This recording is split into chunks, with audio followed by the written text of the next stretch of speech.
Welcome back to Radio Entrepreneurs. My name again is Jeffrey Davis, and we continue to stream stories of entrepreneurship and leadership. Thank you to our producer, Jillian King, who's been doing just a wonderful job. Our next guest is Katelyn Holt, founder and CEO of KT Innovations. Welcome, Katelyn. Thank you. And yes, we do hear you very well. Okay, good. Tell us about KT Innovations. So I founded KT Innovations about a year ago to bring my Cath to fruition. I'm a nurse of 12 years and left my nursing position to pursue this.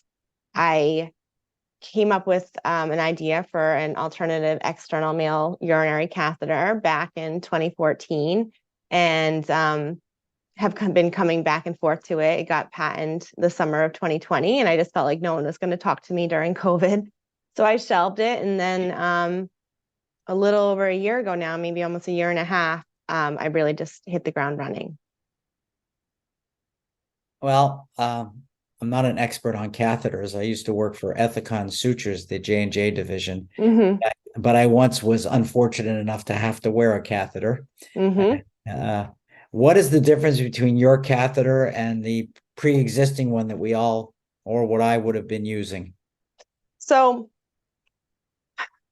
let's get back to the problem. So the problem is that men come into the hospital and they're typically incontinent because when you're sick, you're just not your best self. And our options are limited. We have these little tiny condom catheters that have adhesive glue on the inside of them. So right from the get-go, they're very messy. They're heat activated, so they want you to wrap your hand around them to get it to stick, which is real awkward. And I can't even imagine it for like a daughter to a father outside the hospital to have to do that. And then they're short, and they expect them to expect them to hold on to these hard PVC plastic tubing of the urinary drainage bag. And it doesn't. It pops off there. Urine goes everywhere. There's glue everywhere. There's glue where you don't want it to be. And it's just this very awkward, uncomfortable process. And, you know, this happens like 5 or 6 times because you can't get it to stay. So then you have to default to the adult briefs, which do the job, but with short staffing can cause skin breakdown and are also bulky and, you know, like really not the most dignified thing to be wearing. And especially when you're at your lowest at the hospital. And then there's the trusty internal Foley catheters, which is the tube that goes right up directly to the bladder. And it can damage the prostate. It makes you feel like you have to pee all the time. There's a lot of young, virtually experienced nurses right now. I wouldn't opt for that. But mostly it is a direct route for bacteria to get into the urine, to get to the bloodstream and cause sepsis and death. And when I had a patient that spurred all this for me, he was a normal guy, was in a motor vehicle accident. He had this huge wound on his sacrum because a previous hospital didn't turn him enough. And I tried to get a condom cat to work with him all day to try to keep this wound dry and not give him another route of sepsis. And, you know, 8 hours later was unsuccessful. And I knew he was going to end up getting an internal Foley catheter, which could also lead to his death. And I was just devastated for him and furious that we didn't have a better alternative. So that night I drew out the Cath. It is patented. And you're not an engineer. I am not an engineer. I am a nurse who's a problem solver.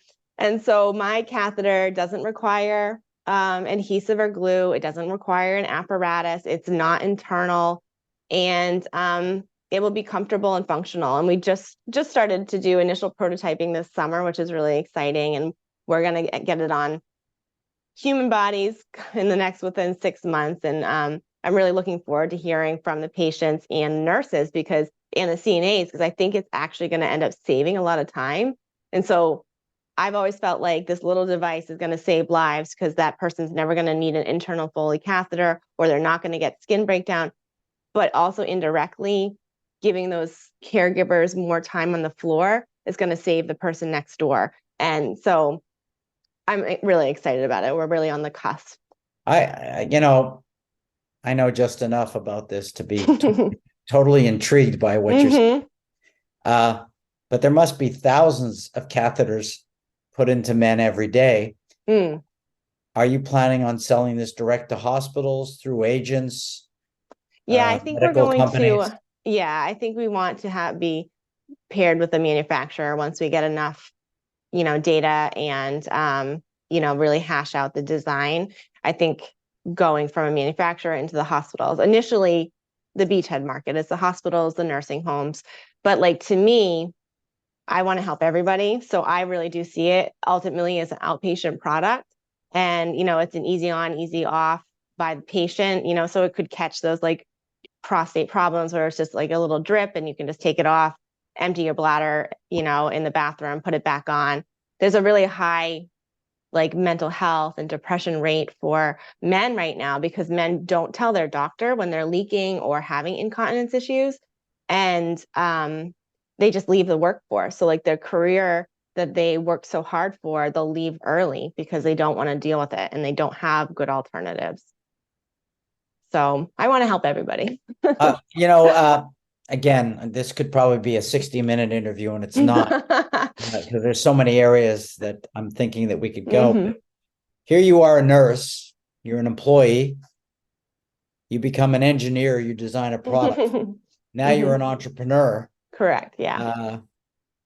There's so many transitions you're making at the same time. Hmm. What's it like being an entrepreneur? I mean, there's the financing, there's the funding, there's the manufacturing, there's the It's building of an organization, all these things that you've never done before. yeah. Selling. So Rhode Island is very supportive, and there is a foundation called the NEMIC Foundation, and I was in their medtech leadership program, and that was about 6 months on Tuesdays, and a few Saturdays mornings, and I basically was an entrepreneur, kicking and screaming, and then halfway through that program, I was like, okay, I got this. Like I can do this, and they really gave. It was basically like a master's in how to bring medtech to the world. And then I ended up doing their accelerator and then I was in the Mass Challenge program. So I'm trying to get everything under my belt that I possibly can. If you look at my website, I have a lot of smart people that have been advising me, and I've paired up with Michael Pereira, who's been in this world for a long time. So I basically am stacking my deck, but I'm also learning as I'm going, and seeing where I need help and where I don't need help. And I'm the squeaky wheel. Like I'm why this is going to come to light, and so that you can't learn. That's it, and I think as an entrepreneur, it's been a different world. I don't know if I'll ever do this again. I'm definitely not a serial entrepreneur, but I've been told that's probably a lie that I'm saying right now. But Well, it's been once you do one, it's hard to go back to the other world. It's sort oh of, yeah. once you've Hmm. lived in the world. How are you doing the financing of this? Because clearly there's a lot of work to be done. Yes. So I had some grant funding through the accelerator. We're still putting in a little bit of funding from our family, and we're applying for grants, and like we're going to be applying for SBIR soon too. So just grants for now. I'm a little too pre-seed for venture capitalists, and but like I'm always open because I've Did you sat win down with. any? Did you win any funding at Mass Challenge? I didn't. Oh, that they haven't had it yet. They are doing that in February, so maybe. But I won the MedTech leadership program on the pitch night, and I got funding with their accelerator after that, and then I'm going to be in a women's program, actually again through NEMIC with another 10,000, and we are just basically doing a lot with a real little, and I think people can see the need and are doing more for a little for me right now. So Well, we hope, Katelyn, that you come back to Radio Entrepreneurs again and talk to us more. As I said, I think this could have been a much longer interview. mhm. But if someone wants to know more about you, KT Innovations, maybe help you, maybe Yeah. inquire more. Yep. So I have a website. It's katiecath.com. Yep. And then you can email me at Katelyn, Katelyn at katiecath.com. And it's, KT, Cath, and Cath with the C. Yeah, you can find me. I'm on LinkedIn. Well, everybody, speaking as an ex J&J surgical division guy, and speaking for someone who's actually had some experience at personally, but a little bit also professionally with a catheter company. I think you need to check this out. This is quite interesting. And remind everybody, this is Radio Entrepreneurs.